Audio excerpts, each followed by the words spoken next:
Protein dosa.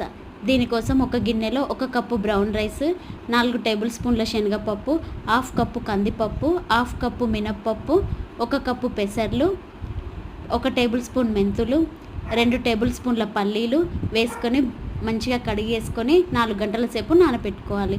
ఇలా నానిన తర్వాత దీన్ని మిక్సీలోకి తీసుకొని దాంట్లో 1 ఉల్లిగడ్డ, చిన్న అల్లం ముక్క, 4-5 పచ్చిమిరపకాయలు, పావు టేబుల్ స్పూన్ మిరియాలు, పావు టేబుల్ స్పూన్ జీలకర్ర, కొద్దిగా కరివేపాకు, రుచికి సరిపడా ఉప్పు వేసుకొని మిక్సీ పట్టుకొని ఒక గిన్నెలోకి తీసుకోవాలి. ఇప్పుడు దీన్ని మనం ఒక 20 నిమిషాలు పక్కకు పెట్టి ఆ తర్వాత స్టవ్ పై పెనం పెట్టి ఇలా దోశలాగా వేసుకోవాలి. దీనిపై మనం నెయ్యి కూడా వేసేసుకొని మంచిగా కాలిన తర్వాత అటు ఇటు టర్న్ చేసుకొని ఒక ప్లేట్లోకి తీసేసుకోవాలి. అంతే అండి, ప్రోటీన్ దోశ రెడీ. దీన్ని మనం పల్లి చట్నీతో కానీ టమాటా చట్నీతో కానీ తినొచ్చు. చాలా బాగుంటుంది. Please like and subscribe.